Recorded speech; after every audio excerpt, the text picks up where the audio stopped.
오늘 우리에게 주시는 하나님의 말씀은 마태복음 7장 1절에서 12절까지의 말씀입니다. 주시는 말씀을 봉독하겠습니다. 비판을 받지 아니하려거든 비판하지 말라. 너희가 비판하는 그 비판으로 너희가 비판을 받을 것이요 너희가 헤아리는 그 헤아림으로 너희가 헤아림을 받을 것이니라. 어찌하여 형제의 눈 속에 있는 티는 보고 네 눈 속에 있는 들보는 깨닫지 못하느냐.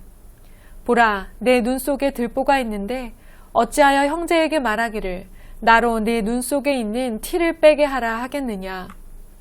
외식하는 자여, 먼저 네 눈 속에서 들보를 빼어라.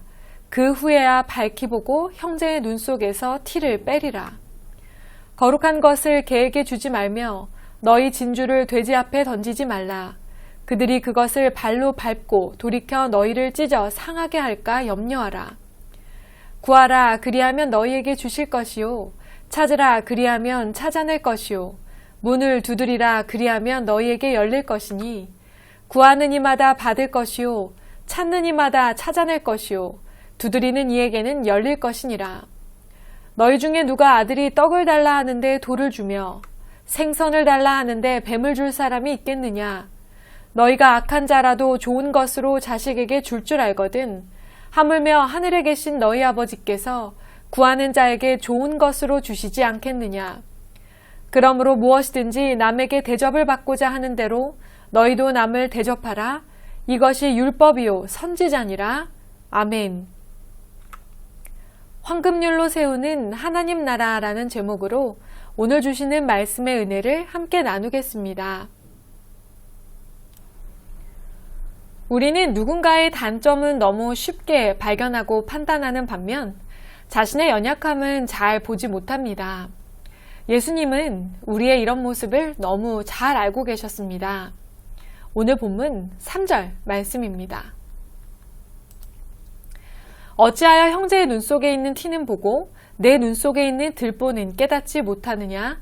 아멘. 우리는 형제의 눈 속에 있는 아주 작은 티는 쉽게 발견하지만 정작 자신의 눈 속에 있는 들보는 보지 못합니다. 들보는 집을 지을 때 중심이 되는 두 기둥을 가로질러 걸쳐두는 나무입니다. 집의 규모에 따라 조금씩은 다르겠지만 이 들보의 사이즈는 결코 작지 않습니다. 자신에게 있는 더 큰 약점을 깨닫지 못한다는 말씀입니다. 이런 사람은 쉽게 다른 사람을 비판합니다. 비판을 받지 아니하려거든 비판하지 말라. 너희가 비판하는 그 비판으로 너희가 비판을 받을 것이요 너희가 헤아리는 그 헤아림으로 너희가 헤아림을 받을 것이니라. 아멘. 우리가 다른 사람의 잘못을 쉽게 발견하고 비판하는 이유는 서로 다르기 때문입니다. 다름은 사실 하나님의 창조의 방식입니다. 하나님은 모든 사람을 하나님의 계획과 목적에 따라 특별하게 그리고 다르게 지으셨습니다. 이 다름을 그대로 인정하지 못하는 사람은 다름이 틀림으로 느껴져 불편해합니다. 상대가 틀렸다고 생각하기 때문에 당연히 상대의 단점이 더욱 눈에 잘 들어와 비판하고 지적하게 됩니다. 하지만 다름을 하나님이 각 사람을 고유하게 창조하신 방식이라고 믿고 인정하는 사람은 서로의 다름을 틀림으로 인식하지 않습니다. 생김새가 다르고 성격이 다르고 삶의 경험이 다른 것이 전혀 불편하지 않습니다. 나와 전혀 다른 생각을 가진 사람을 이해하고 수용하게 됩니다. 그 사람을 보는 시각이 바뀌게 되기 때문입니다. 결국 우리 눈의 문제입니다. 내가 내 앞에 선 사람을 어떤 시각으로 보느냐 말입니다. 고정관념, 선입견, 편견, 다름으로 인한 불쾌함과 불편함으로 상대를 본다면 우리의 시선에는 끊임없이 그 사람의 단점만 드러나 보일 것입니다. 그러나 수용과 이해의 시선으로 상대를 바라본다면 그 사람의 다른 점은 새로운 매력과 장점으로 비춰질 수 있습니다. 다른 사람을 보는 우리의 시선이 수용과 이해의 시선으로 변화하기를 소망합니다. 그렇다면 비판하지 않기 위해 우리는 어떻게 해야 할까요? 5절 말씀입니다.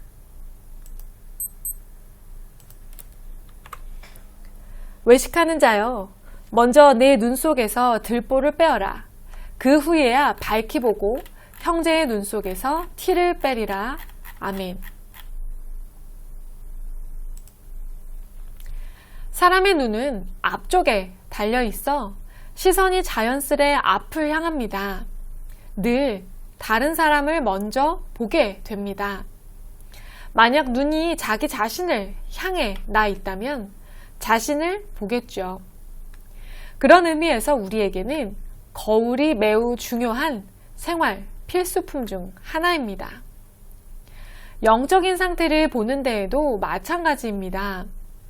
바리새인들은 시선을 다른 사람에게만 두고 율법과 말씀으로 다른 사람을 비판하고 정죄하였습니다. 하지만 예수님의 제자는 말씀의 거울을 스스로에게 비추어 자신을 살피고 그 말씀을 기준으로 스스로를 점검해야 합니다. 그렇게 나 자신을 비추어 볼 때 나의 약점을 발견하여 말씀으로 고치고 다른 누군가를 말씀으로 회복시키는 사람이 될 수 있습니다. 우리는 매일 하나님의 말씀의 거울을 자신에게 얼마나 비추어 보고 있나요? 비판하지 말라는 말씀에 이어 예수님은 새로운 말씀을 주십니다. 7절과 8절 말씀입니다. 구하라, 그리하면 너희에게 주실 것이요. 찾으라, 그리하면 찾아낼 것이요. 문을 두드리라, 그리하면 너희에게 열릴 것이니 구하는 이마다 받을 것이요. 찾는 이는 찾아낼 것이요. 두드리는 이에게는 열릴 것이니라. 아멘. 이 말씀은 우리가 참 좋아하는 말씀이죠. 구하면 주시고, 찾으면 찾게 해주시고, 문을 두드리면 열어주시겠다고 약속하시니까요. 문장 그대로 해석하면 하나님께서 우리가 구하는 것을 다 주신다는 뜻입니다. 얼마나 좋습니까? 그러나 이 말씀은 이렇게 해석되어서는 안 됩니다. 왜냐하면 이 말씀을 주시기 전에 예수님은 다른 사람을 지적하고 비난하며 자기들만 높아지려 했던 바리새인들을 꾸짖으셨기 때문입니다. 하나님을 믿는 것이 무엇인지 제대로 알지도 못한 채 형식만 남아있던 이들에게 참 가르침을 주신 것이기 때문입니다. 그래서 우리는 바리새인들처럼 내가 높아지고 내가 더 가지며 내 유익을 구하기 위해 이 말씀을 사용해서는 안 됩니다. 그렇다면 우리는 무엇을 구하고 무엇을 찾고 무엇을 두드려야 할까요? 바로 하나님 알기를 더욱 구해야 합니다. 바리새인들이 하나님을 제대로 알았더라면 다른 사람을 쉽게 비판하지 못했을 것입니다. 그들은 자신이 아는 하나님을, 자신들이 아는 말씀을 전부라고 착각해 그것을 교만한 잣대로 세워 다른 사람을 비판하고 정죄했습니다. 우리도 마찬가지입니다. 내가 아는 말씀이 전부라고, 내가 만난 하나님이 전부라고 착각하여 그것이 나의 기준이 되면 다른 사람을 쉽게 비판하고 정죄하게 됩니다. 따라서 우리는 하나님을 제대로 알기를 구하고 말씀대로 온전히 살아낼 수 있기를 찾고 두드려야 합니다. 예수님은 그런 사람들에게 하늘 아버지께서 좋은 것을 주신다고 약속하십니다. 같은 평행 본문인 누가복음 말씀에 아버지께서 주시는 좋은 것이 무엇인지 구체적으로 나와 있습니다. 누가복음 11장 13절 말씀입니다. 너희가 악할지라도 좋은 것을 자식에게 줄 줄 알거든 하물며 너희 하늘아버지께서 구하는 자에게 성령을 주시지 않겠느냐 하시니라. 아멘. 그렇게 간절히 구하는 자에게 주시는 좋은 것은 바로 성령입니다.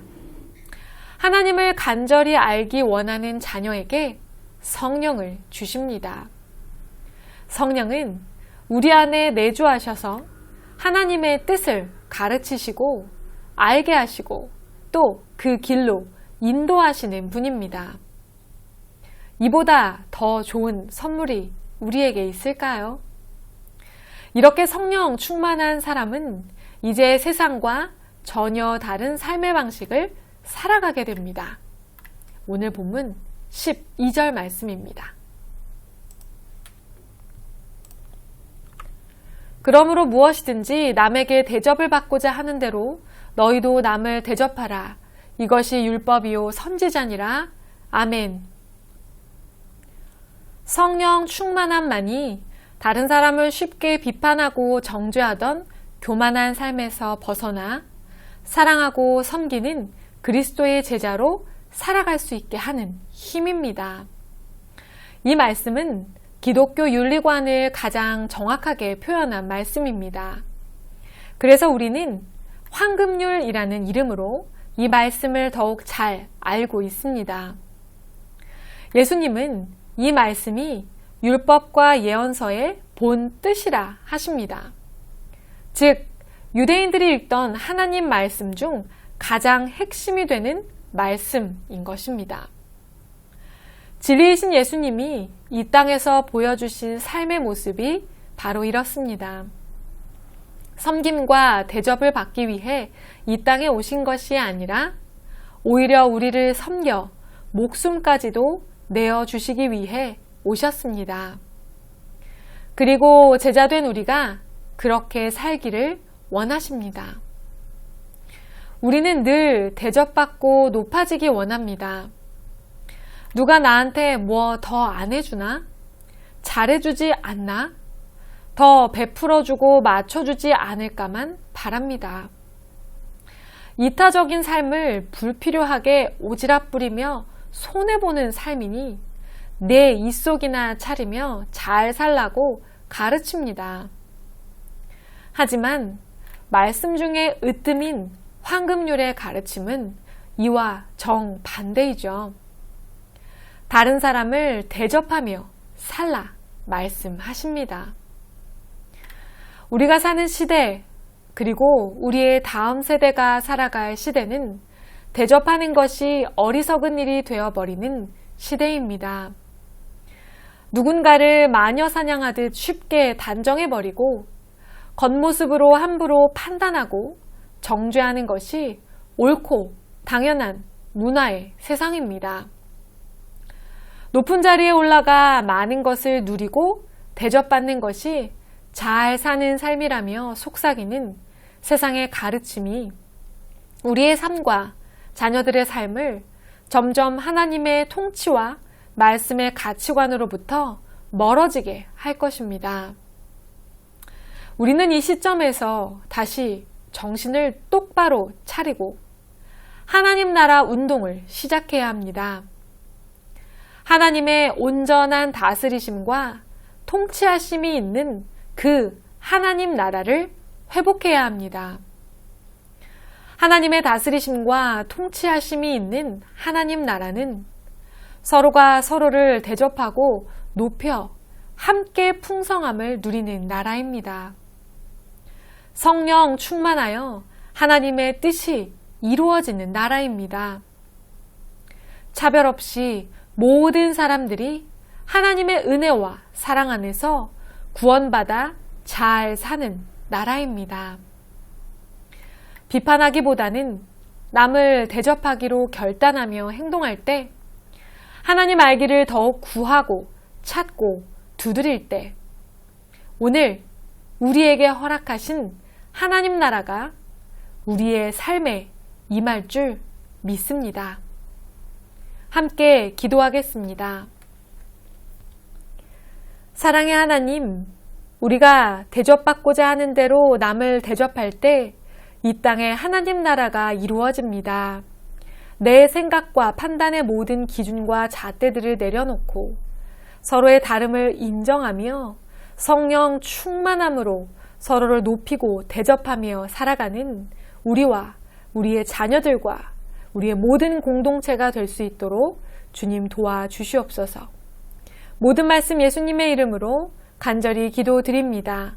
아멘.